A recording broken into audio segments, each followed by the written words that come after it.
Terima kasih Anda masih bersama kami. Bagi Anda yang baru saja bergabung, kami hadirkan kembali 3 berita utama hari ini. Banjir yang menggenangi wilayah Dayakolot, Kabupaten Bandung belum surut. Ratusan rumah warga masih terendam. Tidak layak dicontoh, seorang menantu di kota Cirebon mencuri perhiasan emas dan sertifikat tanah milik mertuanya sendiri.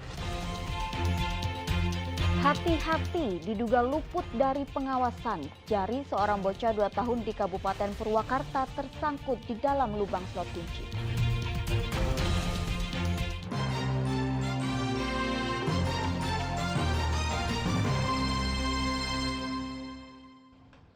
Diduga luput dari pengawasan, jari seorang bocah berusia 2 tahun di Purwakarta terjebak di dalam lubang slot kunci.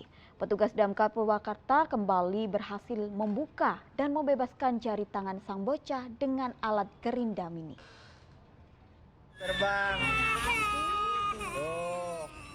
Menggunakan gerinda mini, petugas Damkar Purwakarta berusaha melepaskan jari telunjuk kiri seorang bocah bernama Raja yang tersangkut ke dalam lubang slot kunci pintu.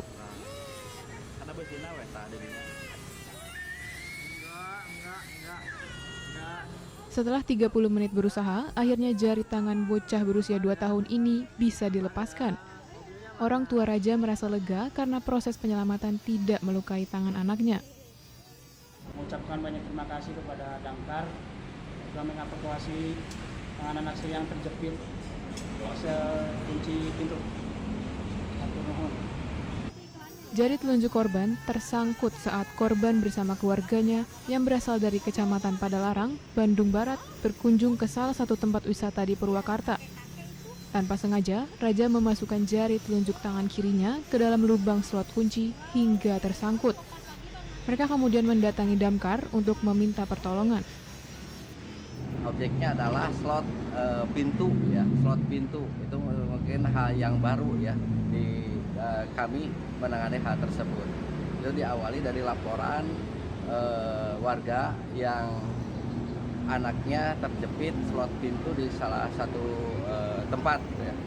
Untuk menghindari kasus serupa terulang, petugas berharap agar para orang tua selalu mengawasi anak-anak mereka, apalagi masih balita, saat bermain. Zainal Arifin melaporkan dari Purwakarta.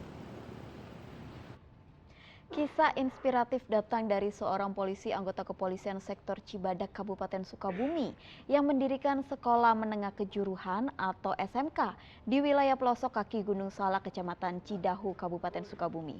Keprihatinan menjadikan polisi tersebut mendirikan sekolah karena banyaknya warga yang tidak melanjutkan sekolah ke jenjang lebih tinggi.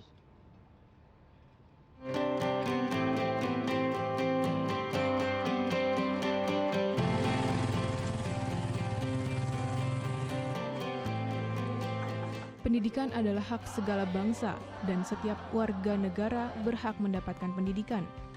Namun, pelaksanaan dari konstitusi ini tidak tercermin pada kondisi anak-anak di kaki Gunung Salak, Kampung Johan Manglit, Kecamatan Cidahu, Kabupaten Sukabumi.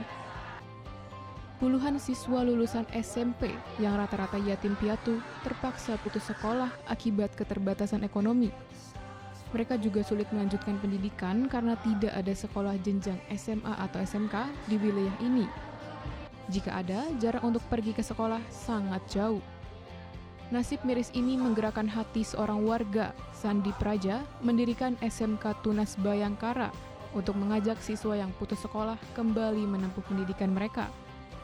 Bribka Sandi Praja merupakan seorang polisi yang bertugas di Babin Kantipmas Polsek Cibadak, Kabupaten Sukabumi. Berbekal uang tabungan hasil jerih payahnya selama 4 tahun menjadi polisi, serta tanah 1.000 meter persegi, Sandi membangun sekolah dengan 3 ruang kelas. Setelah berjalan, Sandi pun mengutarakan niat baiknya ke Kapolres Sukabumi dan Kapolda Jabar, dan keduanya mendukung dengan memberikan dana untuk membangun ruang kelas. Sehingga sekarang sudah ada 6 ruang kelas, termasuk ruang guru dan ruang musola yang telah terbangun dan bisa digunakan. Siswa dan guru merasa senang dengan adanya sekolah ini. Mereka berharap fasilitas sekolah bisa ditingkatkan lagi untuk menunjang pembelajaran seperti sarana olahraga dan perpustakaan. Senang nggak belajar di sini? Senang, Senangnya kenapa? karena punya banyak teman baru juga. Terus yang jadi harapan kamu apa? Harapan saya semoga SMK Tunas Bayangkara semakin berkembang, semakin maju, dan sarana dan prasarana juga semakin berkembang. Ada seperti lapangan, masjid, dan lain-lain. Senang banget. Oh, senang banget. Oke, harapannya apa sih?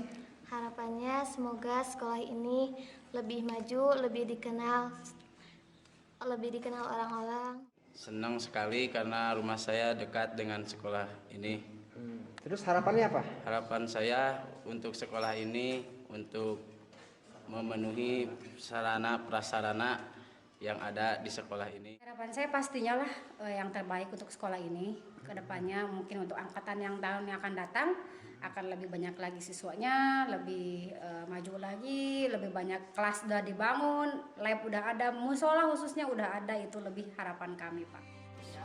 Tak hanya sebagai pendiri sekolah, Bribka Sandi Praja juga mengajar di sekolah ini. Namun jadwal mengajar tentu saja menyesuaikan dengan jadwal tugasnya di Kepolisian Sektor Cibadak.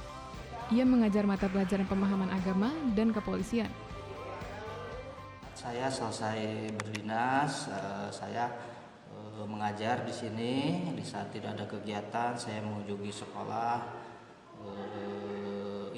dan tidak mengganggu dinas saya. Di saat libur saya mengisi pelajaran di sini dan saya juga sebagai pengajar di sini. Kini, sekolah yang baru berdiri pada Januari 2022 ini sudah memiliki 40 siswa yang terdiri dari kelas 10 atau kelas 1 SMK. Meski baru setahun berdiri, sekolah ini diharapkan bisa menjadi harapan baru bagi siswa yang memiliki keterbatasan ekonomi untuk terus mengenyam pendidikan dan tidak berhenti mengejar cita-cita gemilang mereka. Bidi melaporkan dari Kabupaten Sukabumi. Informasi tadi mengakhiri jumpa kita hari ini. Atas nama rekan yang bertugas, saya Tabita Putri mengucapkan terima kasih atas kebersamaan Anda.